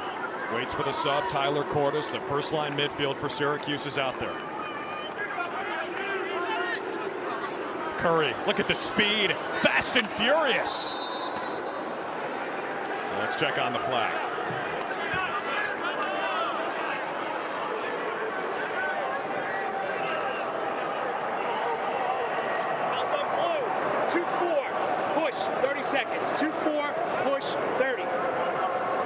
Cormier with the push, doing time. Watch Cormier here on Alexo. Yep, that's easy. 30 seconds, push from behind. Orange extra man. They bring in a couple of specialists. Fiorini, 13 in white. Cordes has been on the top 2 midfields. The freshman, 29 with the ball right now. Pass it. Remember Matt Lane? The old extra man specialist here. 6'6", step down specialist. Curry lost his footing. It's picked up by Kastner. He's one of 25 nominees for the Tewaaraton as a defenseman. And now Evan Zinn, 0 in blue, will kill off this penalty. I'd love to see a race between Curry and Zinn. 2 fastest guys I've seen this year. Curry, Zinn, and Nakai Montgomery. Oh, there you go. Nakai ran a 4.4 with the Duke Pro Day down in Durham football. He was on the football team this past fall. He flies. I'll tell you who else flies is Roman Puglisi from Maryland flies. I don't know what his 40 time is. He has like game speed, right? Yes. Like when he just moves super well. Kyle Long too from Maryland. That guy flies. Maryland's got some burners. It might be named after a turtle, but they run pretty fast. No, Kyle Long is shot out of a cannon. Cormier will keep it on the left hand. Look at those shoulders. A big 2-4. He wanted to shoot, and it's saved by Thompson. That's why you can't put a short stick on him, right? He wins the leverage game every time. He's too thick, and he's a 2-handed cradle lefty Canadian. So even if you're playing decent defense on him, he's getting a shot off. We got him at 6'2", 230. Yeah, that's a lot to move. Out of Oakville, Ontario. Yeah, to your point, like that's the conflict. Like, who do you put the 4 poles on? And a lot of teams don't poll Xander Dixon or Jeff Connor, and that's trouble. Good luck.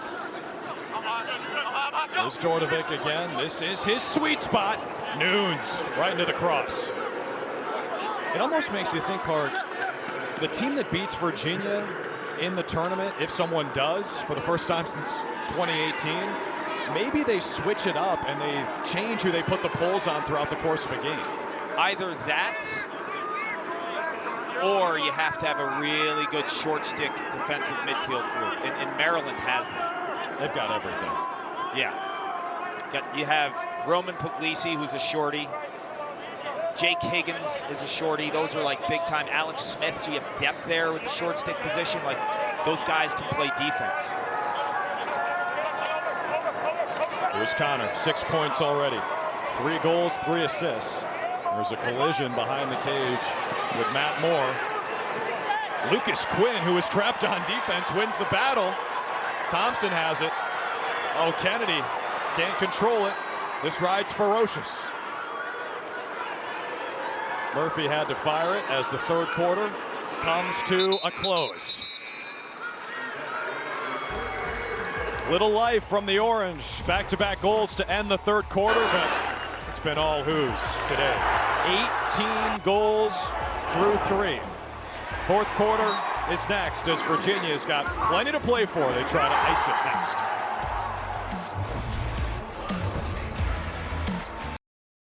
Matt Moore is high on your big board. These guys are both going to play. Yeah, I have Moore at number 2. I don't see him moving up to 1 where Chris Gray is. Curry, though, I have him right around that 10-11 range. I actually think he could move up. He's shown me so much over the last, I don't know, 4 or 5 years, definitely. But the last month, I've just seen a different burst out of him. And he's playing and he's showing you the passion that he has for the game of lacrosse, because this team is done. They're not making the playoffs. He showed me that win, lose, or draw, he is coming to play the next game, giving 110%, and he's a team guy. Anyone you talk to, when they hear the name Brendan Curry, like their eyes light up. He's a special young man. So he's a chef, right? Yes. So you're looking at the recipe for Brendan too. Curry. I know you do. He's got the speed. He's got the shooting. He's got the passing. I think the secret ingredient and the most important one for him, Clark, is what you're talking about, that compete level. Yeah, he loves the game.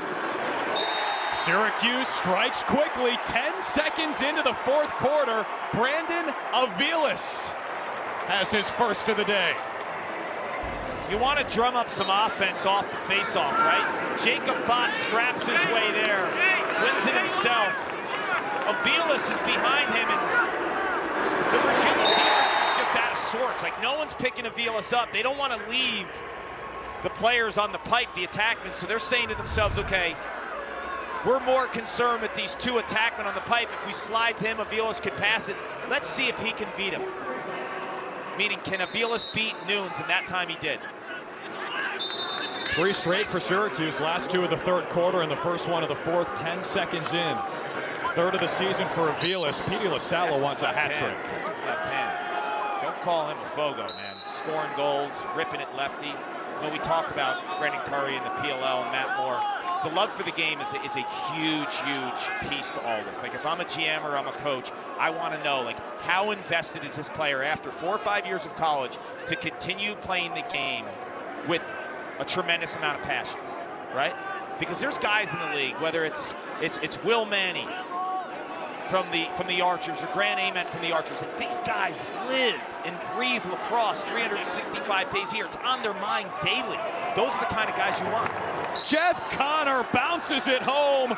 4 goals for number 4 and 7 points at the Dome. A few weeks ago when we were down in Charlottesville against North Carolina, I thought he was the best player on the field. He's the best player on the field today. I don't think he's the best lacrosse player overall. I think Connor Schellenberger and Dordevic and Murray and Curry and guys like Matt Moore, maybe skill set a little higher, but in terms of performance, Jeff Connor, to me, has had the best performance today. The most impactful player on the field today has been 4 in blue. You should be his agent, Clark. You love his game. Yes, he's got another year of college. LaSalla, Moore, down low, bullseye. Hat trick for Matt Moore. It's a 20-piece for UVA. His shooting has been amazing. And if you remember in the second quarter, he hammers a couple of shots. One went in up top.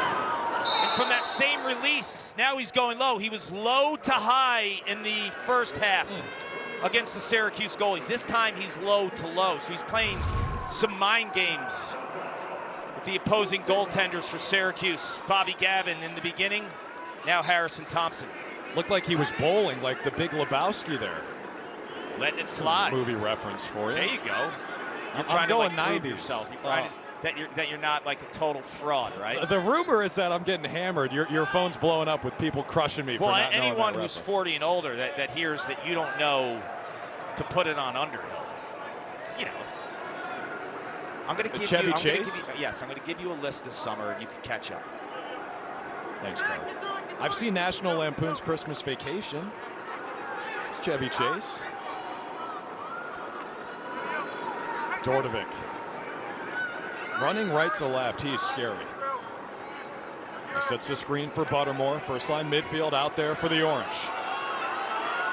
Slide comes, Buttermore still has it, wants a call, doesn't get it.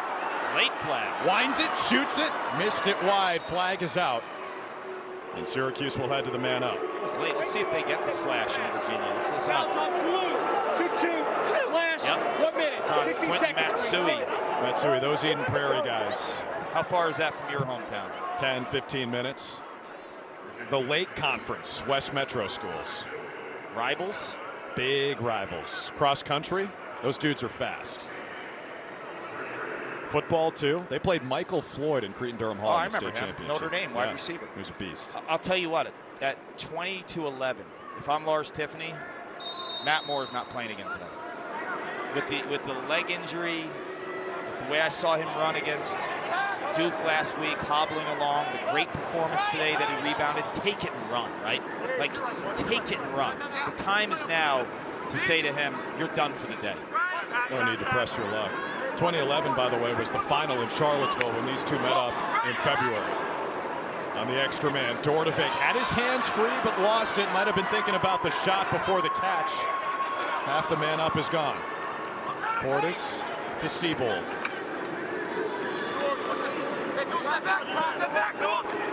Curry, room, and a hammer. Spicy from Brendan Curry. You can talk about the influx of talent coming next year in the Dome. They're going to miss this guy. Compete level off the charts, speed blinding. Hammers that shot from the outside. On a righty goalie, look at the placement of that shot. It just hammers and hugs that left pipe.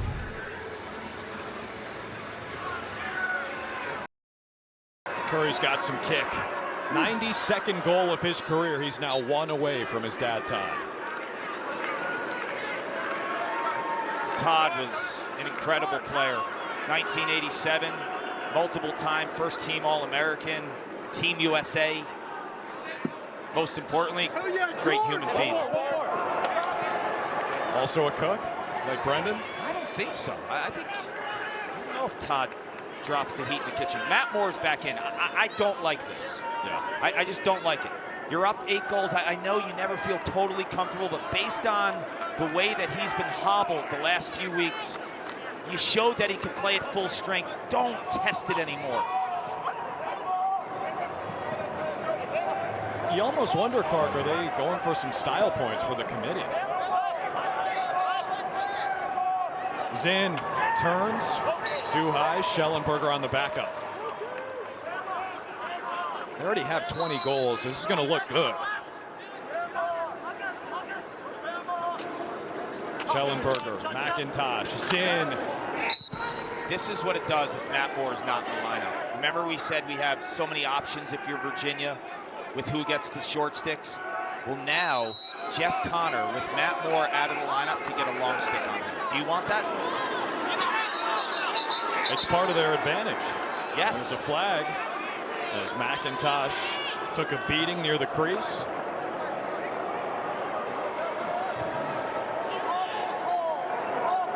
Lars Tiffany was talking with Quentin Matsui. White 43, it's a push for 30 seconds. Reset 60. Brandon Aviles, the guilty party for Syracuse. 43 in white. There's McIntosh getting underneath. Calling a push from behind with possession, 30 seconds.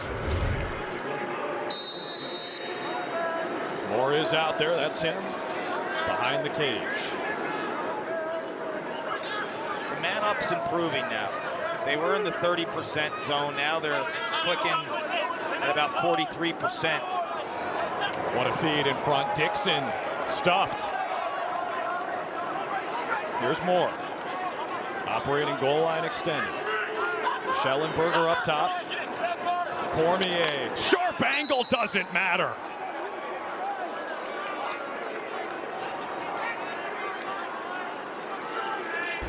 So dangerous here. When he shows you range, just opens up his options too, because we saw the underneath game from Cormier. Syracuse just a little bit late to rotate here. Virginia, nice job finding that next 2-on-1. Stats 45 and white. Second too late.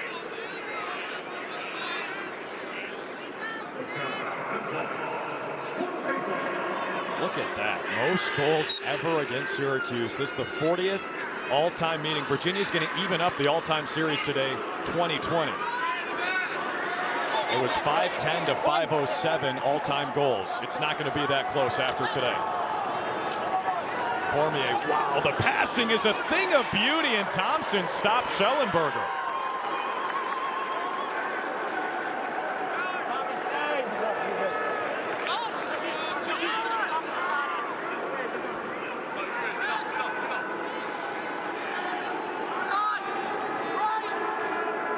Siebold, the senior out of Highland Park High School in the Dallas area. A lot of contact against Sostad, and that warrants a flag. You mentioned Episcopal, same high school as Nakai Montgomery from Duke, Charlotte North, Boston College. Bit of a lacrosse factory. Scott Bauer as well on this Virginia team. Yeah, Dallas, Texas native. Scott Powers put together a nice game too. You saw him leading that break on that Schellenberger miss. He's been arguably, Clark, their most consistent player this year, Scott Bauer. He's steady, communicates well, great inside. You know, when coaches have that kind of respect for players and they say those kinds of things, it's what they're doing off the ball. The coaches value off-ball players. They want guys who communicate when they're not on the ball. You mean technically, right? 5/6 of the time, you're not on the guy. You got to be a piece to the puzzle. Virginia killed off the penalty. Nice play by 44 in blue, Jake Giulieri, the junior out of Potomac. Matt Moore is on the sideline. That is smart. That is smart. Got to get the confetti out, Clark. You were calling for it. Yeah, come on. Yeah, you don't want him out there. Yeah, I'm with you. I also, with Gabe Braun not on the trip, right? He was unavailable. Petey LaSalle is the only face-off specialist. I don't even roll him out. I put a long pole or someone else on the face-off. Yeah. If you're up by 9 goals, why risk LaSalle? Right. If they win the face-off, what do you care? Gable Braun did not travel. He's got a non-COVID illness. They're hoping to have him back for the stretch run. You know what I mean? Why roll LaSalle out there? What's the benefit? He's already banged up. He takes every face-off. Yes. They need him. Yeah. Schellenberger's still out there with 5 to shoot. Dixon, they got to go, and they'll sit on it.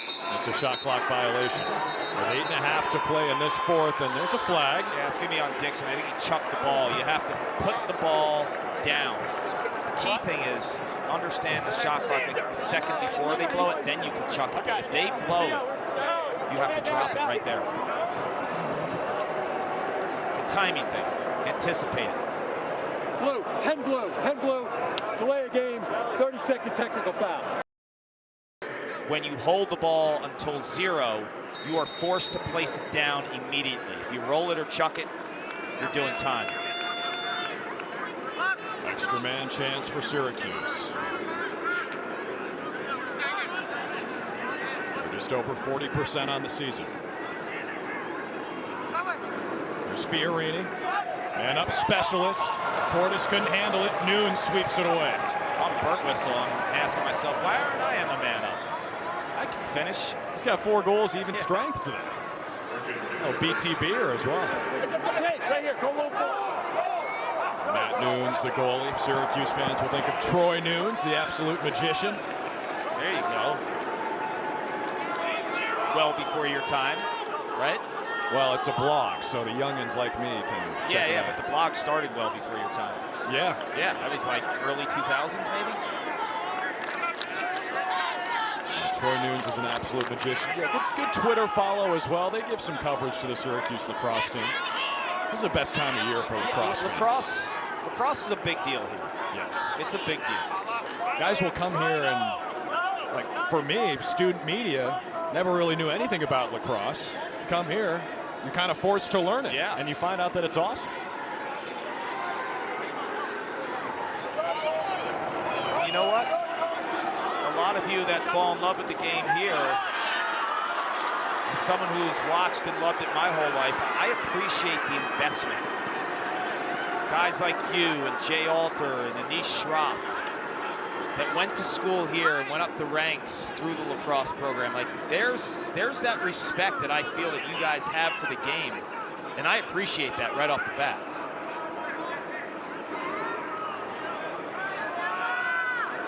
Yeah, it's awesome. You know, I mean, like we talked about, West Metro area, Minneapolis, not exactly a lacrosse hotbed, even though Quentin Matsui is out here for Virginia, out of Eden Prairie.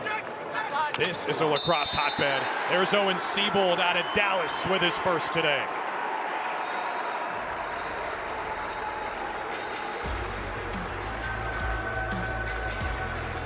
Syracuse trails by 8. Owen Siebold scores his first. He scores his first, but the pass by the hangry chef is off the charts. Look at this dart to the backside. Curry has brought his A game, but it's been all Cavaliers.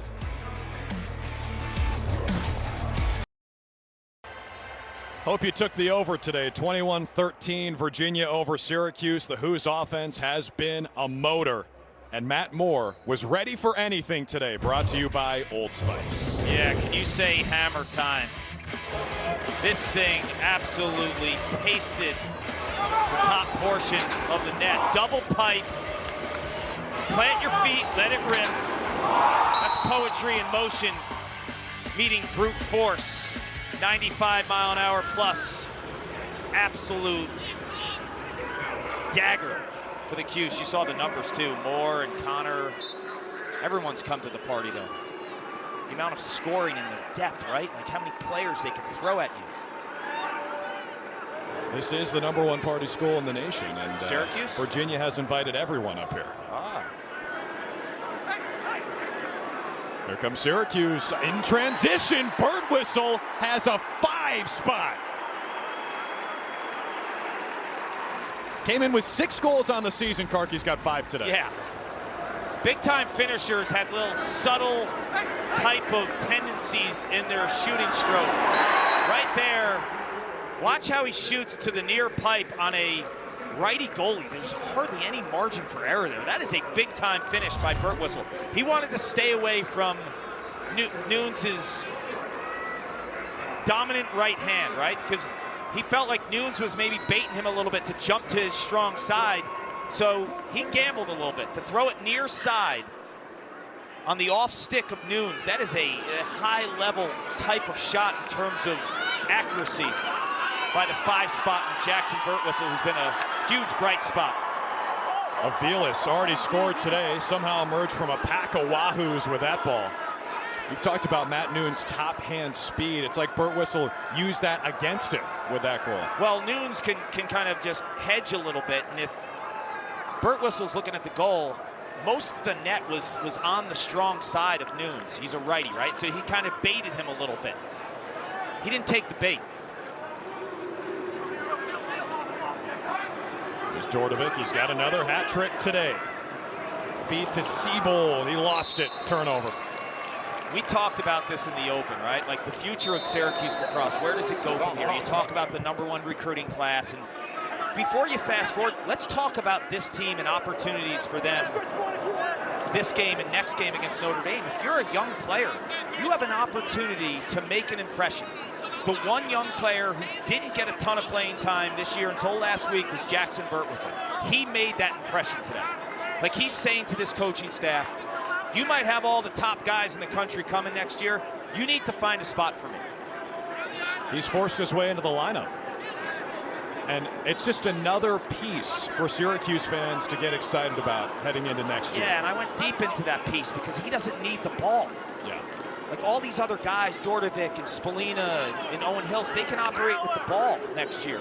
You got to find a complementary piece to play along those guys. And I think Jackson Birtwistle is that type of player. Complementary. That was the old upstate New York pronunciation there. Elementary. Right at home here, Clark. But so Anish is saying the cavalry is coming. Some of the cavalry is already here with Jackson Birtwistle. He's got to play next year. But the depth of the cavalry, right? Virginia has that. They've established that. They've had top recruiting classes. The #1 players in the country, like a Connor Schellenberger. Matt Moore was a top 3 player in the country. Griffin Schutz was the #1 rated player in the country last year. Like, they've had those kind of recruiting classes. Syracuse hasn't. Like, as great as Brendan Curry is and had in his career, and Tucker Dordevic came in the same year, Lucas Quinn was the biggest recruit out of those guys. He was the highest rated one, ahead of Curry and Dordevic. He's been nicked up in his senior year. Virginia, under Lars Tiffany, has brought in top recruits, but have found pieces to the puzzle, right? Like, they play in unison together. Seabold. He was patient. That is a shot, backed up by Buttermore. The question is, with Syracuse moving forward, like, you talk about all this influx of talent, how competitive can they be next year? Like, people also need to monitor their expectations. Like, how much do you expect out of all these freshmen right away? It's going to take time. Like, that transition from high school to college is real. But Virginia has figured that out, because over the course of the last 4 or 5 years, when you bring in top recruiting classes, you don't ask that freshman to do too much. Connor Schellenberger, he redshirted his freshman year. That's how much talent they have. Came back and scored, what, 24 points in their tournament run? Yeah, he was a midfielder his freshman year. So, like, you have to find your spot. Buttermore.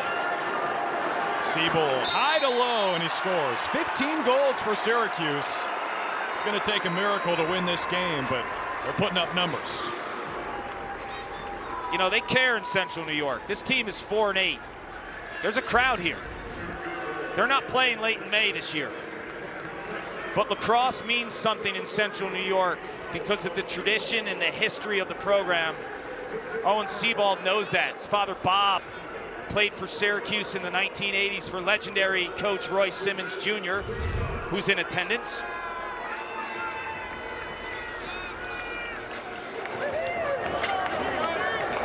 Roy Simmons Jr., that's your boy, Clark.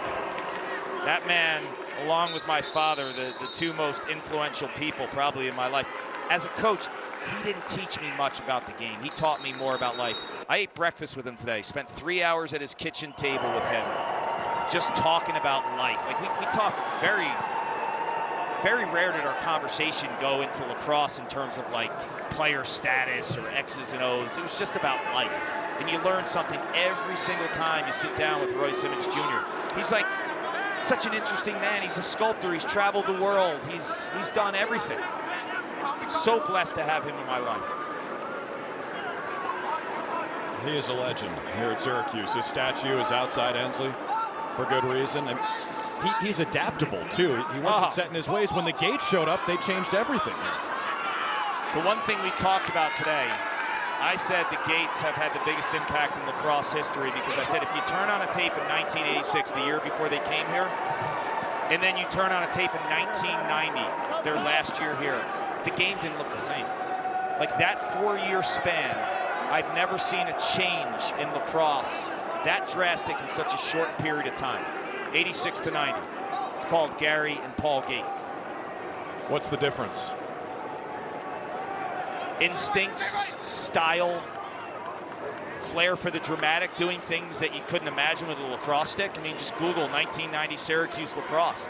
They're doing things with their sticks that people today still don't do, with the stick technology that's been advanced. And they gave future generations something to aim for, right? The Powells, the Thompsons, and all the young players today.